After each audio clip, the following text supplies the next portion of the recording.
Welcome to K times news బులెటిన్ల ముందుగా headlines. Jani master వివాదంపై సీరియస్ అయిన ఎమ్మెల్యే రాజాసింగ్. ప్రీడి కోసం పొట్టుగా కొట్టుకున్న మహిళలు.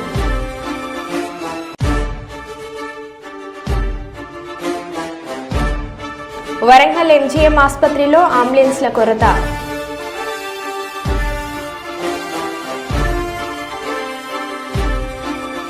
బ్రిడ్జిపై బైక్లతో విన్యాసాలు చేస్తూ ప్రాణాలతో చెలగాటమాడుతున్న ఆకతాయిలు.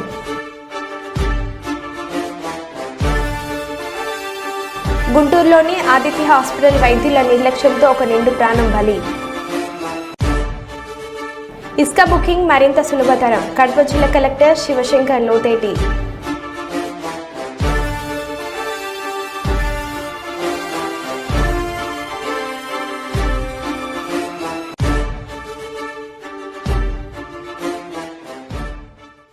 ఇక వివరాల్లోకి వెళ్తే, వరంగల్ నగరం నుండి మండి బజార్లో ప్రపంచం ఒక్కటే మహమ్మద్ ప్రవక్త జన్మదినం సందర్భంగా మహమ్మద్ మున్నాబాయ్ ఆధ్వర్యంలో మిలాద్ ఉన్ నబీ పర్వదిన వేడుకలు అత్యంత వైభవంగా జరిగాయి. ఈ కార్యక్రమంలో మాజీ ఎమ్మెల్సీ కొండ మురళీధరరావు పాల్గొని కీర్ డబుల్కా మీటా మిఠాయిలను పంపించేశారు. ఈ సందర్భంగా కొండ మురళీధరరావు మాట్లాడుతూ మత పెద్దలు మున్నాబాయ్ మహమ్మద్ ప్రవక్త బోధనలో మానవులు ఐక్యతతో కలిసిమెలిసి ఉండే విధంగా తన బోధనలు ఉన్నాయని చెప్పారు.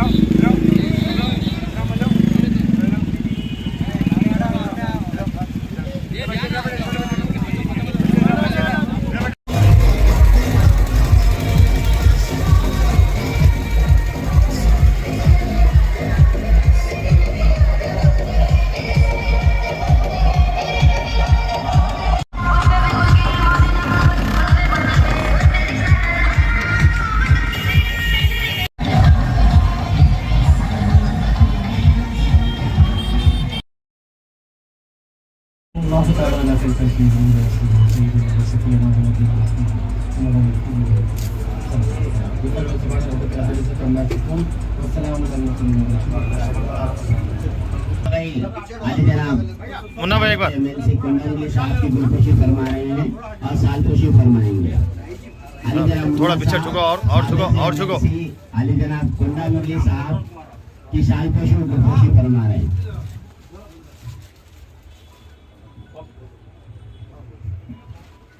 मजीद भाई थोड़ा सा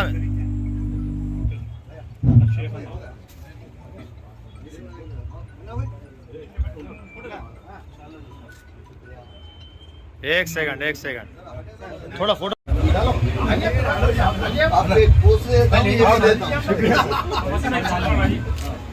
भैया हम लोग वसीम को यहाँ पे मंडी बाजार मनोज भाई इनका कुछ इनका कैमरा मनोज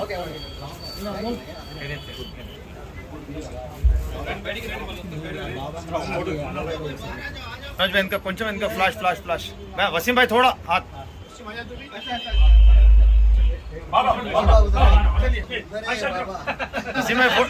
वसीम भाई फोटो वसीम भाई कैमरा। अस्सलाम वालेकुम रहमतुल्लाहि व बरकातहू। आज के दिन यहाँ ईदुल मिलाद नबी सल्लल्लाहु अलैहि वसल्लम के मौके पर मंडी बाजार से बारगाह माशूक़ रब्बानी रहमतुल्लाह अलैह तक जुलूस निकाला जा रहा है। इस मौके पर हमारे जानिब से मंडी बाजार में खीर और मीठे का इंतजाम किया है। हर साल को नबी सल्लल्लाहु अलैहि वसल्लम के मिलादुन नबी के मौके पे हम कई 15 साल से मंडी बाजार में चलते आ रहे हैं। हर साल हम कर रहे हैं। पर क्या है बोलते इसमें जो भी इंतजाम किया है और इसमें इस महफिल में जितने भी लोग हाजिर हुए हैं उन सब का मैं तहे दिल से शुक्रिया अदा करता हूँ और हमारे सज्जाद नशीन उबैद बाबा साहब और माशूक रब्बानी रहमतुल्लाह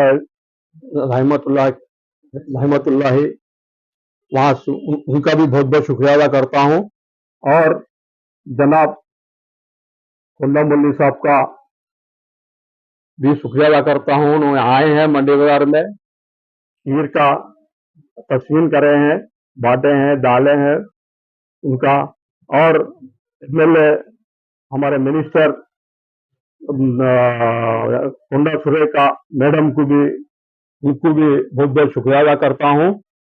इस मौके पर जितने भी हमारे दोस्त साहिबा, बुजुर्ग लोग, बड़े लोग, मेरे भाई अराकिन उन भी हमारे आए हैं, उनका भी बहुत तहे दिल से मैं शुक्रिया अदा करता हूँ। और यहाँ से बारगाह माशूक रब्बानी रहमतुल्लाह अलैह तक जाके जुलूस, वहां से फिर मंडी बाजार तक फिर शाम तक आ जाता है। और जितने भी लोग इस मौके पे जो भी हमारे साथ काम कर रहे हैं, उनका भी बहुत बहुत शुक्रिया अदा करता हूँ। और सबको तेलंगाना, वरंगल, ईस्ट, वेस्ट, जो भी तेलंगाना के आवाम को मैं ईद-उल मिलादुल नबी की शुक्रिया अदा करता हूँ, मुबारकबाद देता हूँ। और मेरे से कुछ गलती हुई तो मुझे దయాదుల మధ్య ఏర్పడిన భూ తగాదాల వల్ల విశ్రాంత రైల్వే ఉద్యోగి రాజేష్ అనే వ్యక్తిని దారికాచి పట్టపగలే దారుణ హత్య చేసిన సంఘటన పెద్దపల్లి జిల్లా కొత్తపల్లి గ్రామంలో చోటు చేసుకుంది. కొత్తపల్లికి చెందిన రాజేష్కు తన సమీప బంధువులతో గత కొంతకాలంగా భూ తగాదాల వల్ల తరచూ గొడవలు జరుగుతుండగా గ్రామ శివార్లో ద్విచక్ర వాహనంపై వెళ్తున్న రాజేష్ను వెంబడించి దయాదులు దారి కాచి బండరాయితో తలపై మోదీ హత్య చేశారని గ్రామస్తులు తెలిపారు. గత కొంతకాలంగా ఇరు వర్గాల మధ్య భూ తగాదాల కారణంగానే ఈ హత్య జరిగిందని మృతుని భార్య ఆరోపించారు. సంఘటన స్థలానికి చేరుకున్న పెద్దపల్లి ఏసీపీ గజకృష్ణ పోలీస్ సిబ్బందితో సంఘటన స్థలాన్ని పరిశీలించి కేసు నమోదు చేసి విచారణ చేపట్టారు.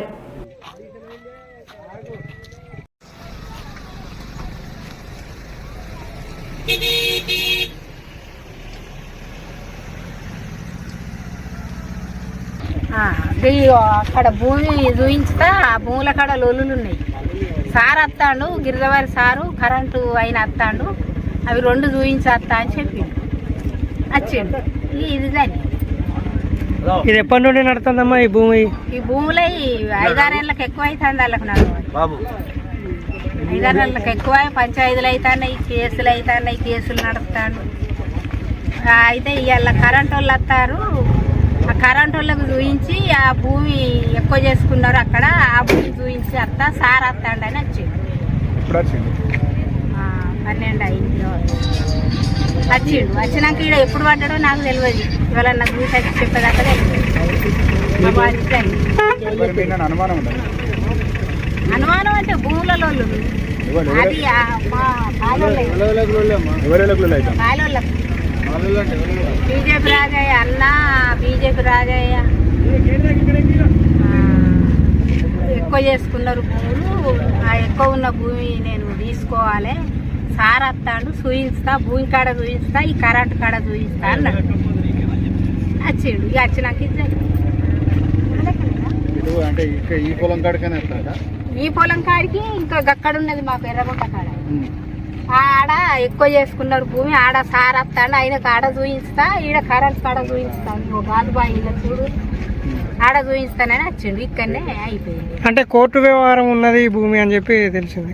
కోర్టు వ్యవహారం ఉన్నది, పంచాయతీలు నడిచినాయి, అన్నీ జరుగుతున్నాయి. ఇలా పెద్ద సార్ వస్తాడు, కరెంట్ సార్ వస్తాడు, భూములు చూసే గిరిజవారి సార్ వస్తాడు, ఆడ భూమి చూపిస్తా, ఈడ కరెంట్ కాడ చూయిస్తానని వచ్చిండు. ఇది జరిగింది. 2023-24 సంవత్సరానికి సింగరేణికి వచ్చిన వాస్తవ లాభాలను ప్రకటించి 35% లాభాల వాటాను కార్మిక వర్గానికి చెల్లించే తేదీని వెంటనే ప్రకటించాలని తెలంగాణ బొగ్గుగని కార్మిక సంఘం పిలుపు మేరకు ఆర్జీవన్ ఏరియా ఉపాధ్యక్షులు వడ్డపల్లి శంకర్ ఆధ్వర్యంలో పెద్ద ఎత్తున ధర్నా నిర్వహించారు. యూనియన్ అధ్యక్షులు మిర్యాల రాజిరెడ్డి మాట్లాడుతూ 2023-24 ఆర్థిక సంవత్సరానికి గాను సింగరేణిలో మునిపెన్నడూ లేని విధంగా 70 మిలియన్ టన్నుల ఉత్పత్తిని రికార్డు స్థాయిలో సాధించడం జరిగిందని, అంతేకాకుండా ఆర్థిక సంవత్సరం గడిచి 6 నెలలు కావస్తున్న వాస్తవ లాభాలను ప్రకటించడంలో యాజమాన్యం విఫలమైందని మరియు లాభాలను వెంటనే ప్రకటించి అందులోంచి 35% లాభాలను వెంటనే కార్మికులు అందజేయాలని కోరారు. ఈ కార్యక్రమంలో టీఆర్ఎస్ సీనియర్ నాయకులు, కార్యకర్తలు తదితరులు పాల్గొన్నారు. యాజమాన్యం మొండి వైఖరి, యాజమాన్యాలపై ఎమ్మెల్యేల పెత్తనం.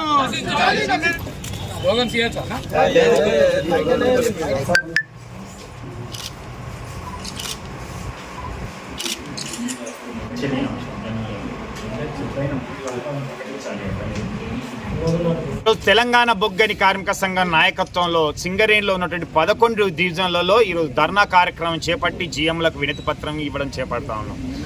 సెప్టెంబర్ 2వ తారీఖున అన్ని బావులలో డిపార్ట్మెంట్లలో ఉన్నటువంటి నా అధికారులకి అందరికీ కూడా ఈ లాభాల వాటను వెంటనే యాజమాన్యం ప్రకటించాలి. తర్వాత ప్రభుత్వం వెంటనే లాభాల వాటా 32% నుంచి 35%కి ఉన్నటువంటిది ప్రకటించి లాభాలను వెంటనే పంచినట్లయితే ఈ దసరా పండుగకి ఉపయోగపడుతుంది అనేటువంటి ఉద్దేశంతో ఇంకా ప్రకటించినటువంటి యాజమాన్యానికి చలనం రావాలనే ఉద్దేశంతో ఈ కార్యక్రమం చేపట్టడం జరిగింది. ఈరోజు కార్మికులంతా చర్చించుకుంటున్నటువంటి విషయం, ఎందుకు ఇంత గొప్పగా వచ్చినటువంటి లాభాలను ఎందుకు ప్రకటిస్తలేరు? 4,000 కోట్లకు పైగా వస్తుంది అని అనుకుంటున్నాం. సింగరేణి చరిత్రలో ఎన్నడూ లేనటువంటి ఉత్పత్తి తీసుకొచ్చినాం, రవాణా చేసినాం, టర్నోవర్ తీసుకొచ్చినాం. అలాంటిది ఇప్పటికీ ఎందుకు ప్రకటిస్తలేదు? అంటే దీంట్లో రాజకీయ జోక్యం ఏమన్నా ఉన్నదా? కాంగ్రెస్ ప్రభుత్వం ఏమన్నా అడుగుతున్నదా? ఇందులో వాటా అడుగుతా ఉన్నదా అనేటువంటిది ఈరోజు కార్మికులు చర్చించుకుంటున్నారు. లేదా డబ్బులు లేవా ఈరోజు పంచడానికి అనేటువంటిది. ఇది అంటే ఈ చర్చ జరుగుతున్నటువంటి క్రమంలో ఖచ్చితంగా యాజమాన్యం వెంటనే లాభాలని బిఫోర్ ట్యాక్సెస్, ఆఫ్టర్ ట్యాక్సెస్ను ప్రకటించాలి. అలాగే ప్రభుత్వం కూడా వెంటనే వాటాను పెంచి పంచేటువంటి కార్యక్రమాన్ని చేపట్టాలని తెలంగాణ బొగ్గని కార్మిక సంఘం డిమాండ్ చేస్తూ ఉన్నది. ఈ 25 తారీఖు లోపు ఈ లాభాలను ప్రకటించకపోతే లేదా వాటాను కూడా ఇస్తామనేటువంటి చెప్పనట్లయితే తెలంగాణ బొగ్గని కార్మిక సంఘం కొత్తగూడెంలో కానీ, సిఎండ్ఎండి ఆఫీస్ ముందు కానీ, హైదరాబాద్లో కానీ పెద్ద ఎత్తున ధర్నా కార్యక్రమం చేపట్టి కార్మికుల తరఫున పోరాడి ఈ లాభాల వాటను సాధించుకుంటామని తెలుపుతున్నాం. సింగరేణి యాజమాన్యం వెంటనే లాభాలను ప్రకటించి ప్రభుత్వం వెంటనే 35% లాభాలను ప్రకటించి ఈరోజు దసరా లోపు చెల్లించాలి అనేటువంటిది తెలంగాణ బొగ్గని కార్మిక సంఘం డిమాండ్ చేస్తూ ఉన్నది.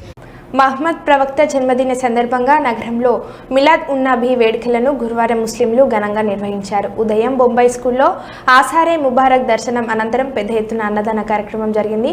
హుస్సేనీపురం ముంబై స్కూల్ నుంచి ఉదయం 10 గంటలకు మొదలై నాక చౌరస్తా, మంచిర్యాల చౌరస్తా, డిఎఫ్ఓ చౌరస్తా, గీతాభవన్ చౌరస్తా, బస్టాండ్, 1 టౌన్ పోలీస్ స్టేషన్ ఎదురు నుంచి తెలంగాణ అమరవీరుల స్తూపం మీదుగా రాజు చౌక్, కరీముల్లా దర్గా వద్ద సాయంత్రం ముగిసింది.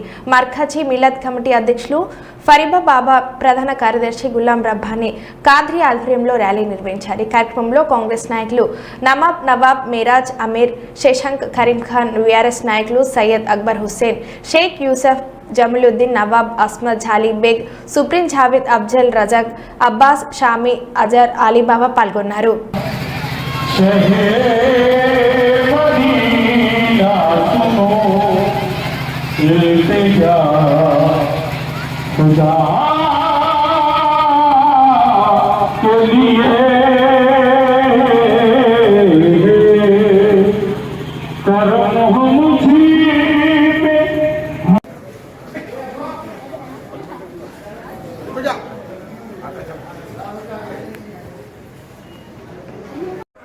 ఈరోజు కరీంనగర్ పట్టణంలో మర్కజీ మిలాద్ కమిటీ ఆధ్వర్యంలో 26వ సంవత్సరం శాంతి ర్యాలీ నిర్వహించడం జరుగుతూ ఉన్నది. ముల్లోకాలపై అల్లాహ్ యొక్క కృపగా రహ్మతుల్ ఆలమీన్గా అవతరించినటువంటి మొహమ్మద్ ప్రవక్త సల్లల్లాహు అలైహి వసల్లం యొక్క జన్మదినోత్సవాన్ని పురస్కరించుకొని గత 25 సంవత్సరాల నుండి ఏ విధంగానైతే హుస్సేనీపుర బాంబే స్కూల్ నుండి శాంతి ర్యాలీ నిర్వహించడం జరుగుతుందో 26వ సంవత్సరం కూడా శాంతి ర్యాలీ ప్రారంభమైంది. अस्सलाम वालेकुम रहमतुल्लाहि वबरकातुहू। तकरीबन 25-26 साल से मुंबई स्कूल से मिलाद कमेटी की तरफ से एक बहुत बड़ा जुलूस निकाला जाता है, जिसको शहर के तमाम महलों से गुजरता हुआ ज़ोहर की नमाज मस्जिद सवारान में, उसके बाद में गीता भवन चौरस्ते पे, वहाँ पे जो है सो हर मज़हब के मता गुरु आके जो है सो एक संदेश देंगे कि हमारे हिंदुस्तान में और फिर हमारे मुस्लिम मज़हब में हर मज़हब का मैसेज क्या है। बाबा रबानी साहब और कमेटी के जिम्मेदारान जावेद साहब, परवीन जावेद साहब और दीगर यहाँ पर 25 साल से कदीम जिसमें ईद मिलाद नबी का जोश और खलूस से रैली मनाई जाती है। इसी तरह हालात हासरा को देखते हुए हम लोग मिलाद नबी जब 16 तारीख को थी, क्योंकि इसलिए आज 19 तारीख को शायद पूरे हैदराबाद तेलंगाना में मनाया जा रहा है। उसके लिए यहाँ पर सब लोग जोश और खलूस के साथ इस्लाम की एक निशानी का एक सबूत देते हुए जश्न ईद मिलाद नबी के अवसर पर आज ये रैली मनाई जा रही है। इस रैली में हम लोग सब लोग इसमें यहाँ पर बुजुर्ग और बच्चे नौजवान सब मिलकर इस रैली यहाँ से जब निकली है, यहाँ से होते हुए नाका चौरस्ते होते हुए और यहाँ गीता भवन और अपने लास्ट में करीमुल्लाह शाह साहब की दरगाह में वहाँ पर ख़त्म होगा। इस रैली में यहाँ पर अमन और शांति का एक पैगाम है। అందరికీ మిలాద్ నబీ శుభాకాంక్షలు తెలియజేస్తున్నా. ముఖ్యంగా కరీంనగర్లో అందరం కూడా హిందూ ముస్లిం భాయి అందరం కూడా కలిసి అన్నదమ్ములాగా జీవిస్తున్నటువంటి కరీంనగర్లో ఇంకా భవిష్యత్తులో మరి అన్ని పండుగలు ఇంకా బ్రహ్మాండంగా అద్భుతంగా మరి జరుపుకోవాలని ఈ పండుగ సందర్భంగా మీ అందరికీ కూడా పేరు పేరుగా అందరికీ కూడా శుభాకాంక్షలు తెలియజేస్తా ఉన్నా. ఈ కార్యక్రమం 2 రోజులు గ్యాప్ అయినప్పుడు కూడా మంచి మరి వాతావరణంలో పీస్ఫుల్గా జరుపుకుంటా ఉన్నాం. ఇటువంటి మంచి సంస్కృతి ఓపికతోటి మరి ముందు వెనుక మనం అడ్జస్ట్మెంట్ చేసుకొని జరుపుకోవడం అనేది మీ అందరికీ మరొకసారి కృతజ్ఞతలు ధన్యవాదాలు తెలియజేస్తున్నా. ఇటువంటి సాంప్రదాయాన్ని కొనసాగిస్తున్నటువంటి ముస్లిం మత పెద్దలకు అందరికీ కూడా ఈ కార్యక్రమం నిర్వహిస్తున్నటువంటి పాల్గొంటున్నటువంటి ముఫ్తీ సాబ్కు, అదేవిధంగా మహమ్మద్ సాబ్కు, మిగతా పెద్దలందరికీ కూడా మరొకసారి ధన్యవాదాలు తెలియజేస్తూ మీ అందరికీ కూడా మిలాద్ నబీ శుభాకాంక్షలు తెలియజేస్తాం. పెరోల్పై బయటకు వచ్చి దొంగతనం చేసిన పాత నేరస్తుని ఆదిలాబాద్ 2 టౌన్ పోలీసులు అరెస్ట్ చేసినట్లు డీఎస్పీ జీవన్ రెడ్డి మీడియాకు తెలిపారు. నేరస్తుడు అలీం ఈ నెల 17న విద్యానగర్లో ఆటోనగర్లో చోరీ చేశారు. బాధితుడు ఫిర్యాదుతో సీఐ కర్ణాకర్ సిబ్బందితో పట్టణంలో గాలింపు చేపట్టి నిందితుడు అలీంను అదుపులోకి తీసుకున్నారు. మరోవైపు అలీం ఫోక్సో కేసులో శిక్ష పడి పెరోల్పై బయటకు వచ్చి తప్పించుకొని తిరుగుతున్నాడని డీఎస్పీ తెలిపారు.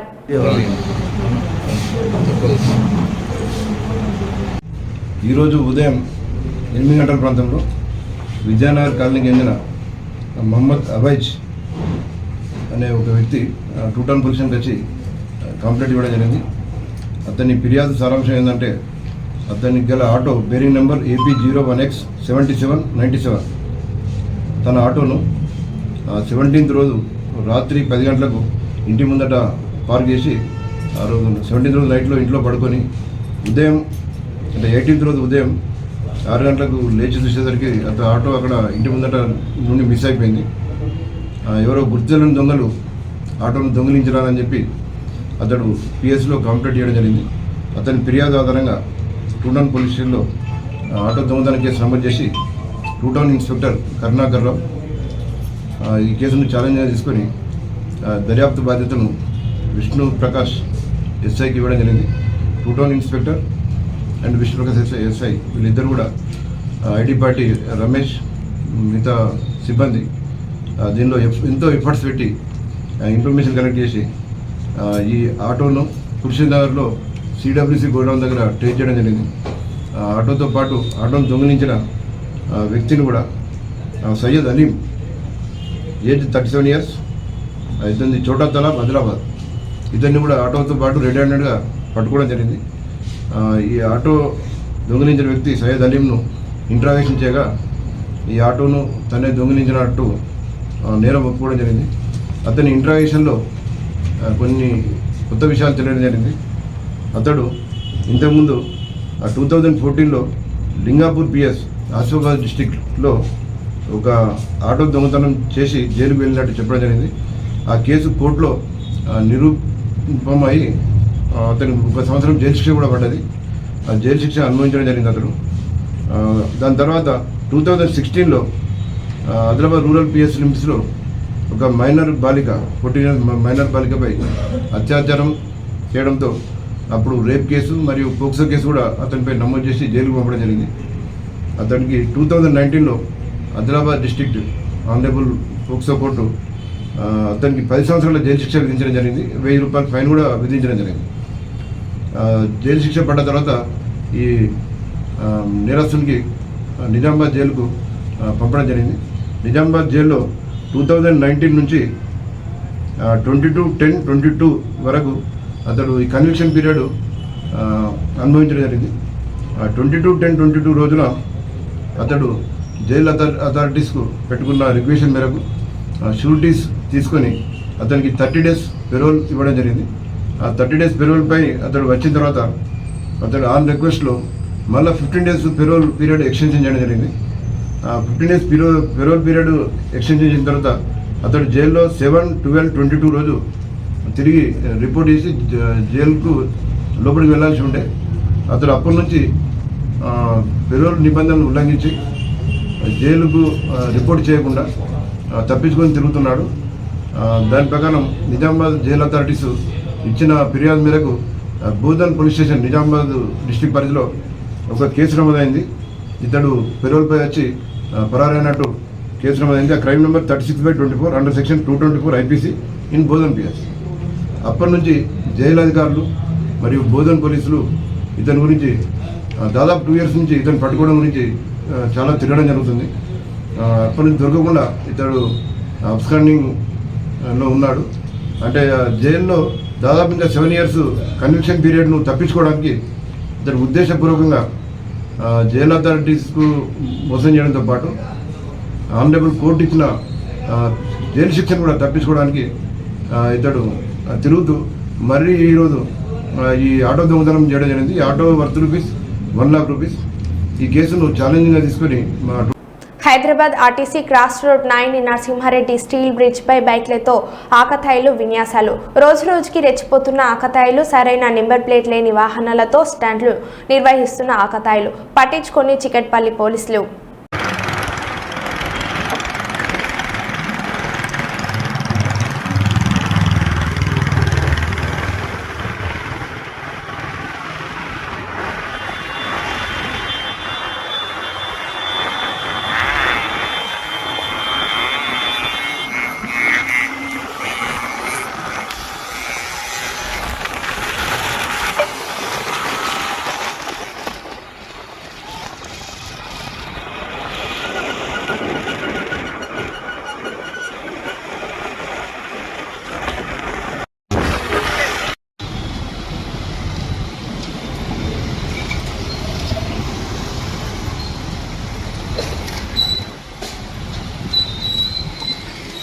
గాంధీ ఆసుపత్రిలో మరణాల విషయంలో రేవంత్ రెడ్డి ప్రభుత్వానికి మద్దతు తెలిపిన బీజేపీ ఎంపీ రఘునందన్ రావు. గాంధీ ఒక ఆసుపత్రిలో తప్పు జరిగితే ఏమైతుంది? రేవంత్ రెడ్డి వచ్చి 5 నెలలే అవుతుంది కదా, అప్పుడే మార్పు రావాలంటే ఎలా అని అన్నారు ఎంపీ రఘునందన్ రావు. అధికారం కోల్పోయినటువంటి బాధలో కేటీఆర్ గారు, కేసీఆర్ గారి కుటుంబ సభ్యులు అర్థరహితమైనటువంటి అవగాహన లేనటువంటి మాటలు మాట్లాడుతున్నారని నేను అంటున్నాను. ఎందుకంటే ఒక హాస్పిటల్లో పొరపాటునో ఎక్కడైనా జరిగితే జరిగి ఉంటుంది, ఇన్సిడెంట్ జరగలేదని నేను అంటలేను. మొత్తం 5 నెలల్లోనే ఏదో మార్పు జరగాలి. 10 ఏళ్లలో మీరు ఏం చేయలేని అసమర్థులు మీరు కొత్తగా వచ్చిన వాళ్ళని 5 నెలల్లో ఏదో జరగాలి అని చెప్పి ఏదో ఊహించుకుంటే ఎట్లయితుంది? బేసికల్గా జరుగుతున్న పొరపాటు ఎక్కడ, పునాదులు వేయడంలో జరిగిన పొరపాటు ఎక్కడ అనే చూడండి. 10 సంవత్సరాల్లో తెలంగాణ బంగారు తెలంగాణ అయిపోయింది, అంతా అయిపోయింది అనే మీరు పోయి ప్రగతి భవన్లు, సెక్రటరియట్లు పెద్ద 100 కోట్లతో కట్టినప్పుడు మరి 10 ఏళ్లలో మీరు కట్టిన దవాఖానలు ఏమైనా డాక్టర్లు ఎట్టిపోయినరు? ఎందుకు జరుగుతూ ఉన్నాయి మరణాలు? దీని మీద మాట్లాడకుండా రోజు ఏదో ఒకటి విమర్శించాలి కాబట్టి విమర్శించాలనుకోవడం అనేది మంచి పద్ధతి కాదు రాజకీయాల లోపల. 1. 2, if there is any specific case గురించి మాట్లాడుకుందాం, ఆ ఊరికి పోవాలి, మాట్లాడుకోవాలి. రైతుల ఆత్మహత్యలు మీ కాలంలో 10 ఏళ్ళు సాగినాయి, ఇప్పుడు కూడా జరుగుతూనే ఉన్నాయి. So how you will compare it? You have any statistics అంటే నో స్టాటిస్టిక్స్. మా కాలంలో రైతుల ఆత్మహత్యలు జరగలేదు అని చెప్తారు. జరగలేదా అన్న? ఫామ్ హౌస్ కాడికి పోయి మా దౌలతాబాద్ రైతే ఊరేసుకున్నాడు. దానికి there is no answer from the TRS. కాబట్టి కేటీఆర్ అయినా హరీష్ అయినా ఒక రకమైన ఫ్రస్ట్రేషన్ లోపల ఏదో చేయాలనేటువంటి తపన లోపల చేస్తున్న పంచాయతీ తప్ప గ్రౌండ్ రియాలిటీలో లేరు వాళ్ళనేది నా ఆలోచన. మున్సిపాలిటీ సంబంధించి మాట్లాడారు కదా. ఏటూరు నాగారం మండలం ఆకులవారి గణపురంకు చెందిన గీతిక అనే చిన్నారి విషజ్వరంతో మరణించింది. మృతదేహాన్ని తరలించేందుకు ప్రభుత్వ అంబులెన్స్ అందుబాటులో లేకపోవడంతో తల్లిదండ్రులు మృతదేహాన్ని 3 గంటలకు పైగా చేతిపై ఎత్తుకొని ఎదురుచూశారు. చివరికి బీఆర్ఎస్ నేత చెంపన్న తన సొంత ఖర్చులతో అంబులెన్స్ ఏర్పాటు చేసి మృతదేహాన్ని పంపించారు. 1వ తారీఖు నుంచి ఈ నెల 1వ తారీఖు నుంచి నిన్నటి వరకు ట్రీట్మెంట్ అయింది. పాప పొద్దున ఎక్స్పైర్ అయింది, చనిపోయింది. 3-4 గంటలు అవుతుంది. గవర్నమెంట్ అంబులెన్స్ లేని పరిస్థితి ఇలా ప్రైవేట్ అంబులెన్స్ ని మేము మాట్లాడి ఇలా పంపిస్తున్నాం. ఏటూరు నాగారం నుంచి 100 కిలోమీటర్ దూరం నుంచి వస్తే అంబులెన్స్ ఇలా శవాన్ని తీసుకుపోవడానికి అంబులెన్స్ లేని సిచ్యువేషన్. అంటే మన పరిస్థితి ఎలా ఉన్నది చూడండి. స్వాతంత్రం వచ్చి 75 సంవత్సరాలు అయినా కూడా ఇంకా ఈ స్థితి ఇంకా మనం జీవిస్తున్నామని అంటే దీనికి కారణం ఎవరు? మనల్ని పరిపాలించేటోళ్ళని ఎంచుకున్నది మన తప్ప. ఇలా కొంతమంది ఇలా రాజకీయ నాయకులను వీళ్ళు ఫోన్ చేస్తే చెప్పిండ్రట వాళ్ళకు రాబోయే కాలంలో సమాధానం చెప్తాం, 1 గంట తర్వాత ఫోన్ చేయండి, మేము వెహికల్ పంపిస్తాం, లేకపోతే మీరు వాట్సాప్ చేయండి, లేకపోతే ఏదైనా పంపించండి, 1 గంట తర్వాత చేస్తా అని సెల్లు స్విచ్ ఆఫ్ చేసుకున్న రాజకీయ నాయకులు ములుగు నుంచి ఇలా చేసిందట. ఇది ఎంతవరకు రైట్ అండి? మీకు చేత కాకుండా నేనేం చేయలేదని చేతులు ఎత్తే అది ఇలా 3 గంటల పాటు శవాన్ని పట్టుకొని ఒక తండ్రి నిలబడ్డాడు. సిగ్గుండాలి. ఎలక్షన్ అప్పుడేనా గుర్తు వస్తారు వీళ్ళు? ఇటువంటి టైంలో గుర్తు రారా మీకు? ఎలక్షన్ అప్పుడైతే ఇలా 5,000 అంబులెన్స్ అవుతాను కదా, 10,000 అయినా ఇచ్చి రెడీ ఉండేటోళ్ళు. ఎందుకంటే ఓట్ కావాలి. కానీ ఇప్పుడు ఎలక్షన్. మరో బులెటిన్లో మళ్ళీ కలుద్దాం. Stay tune.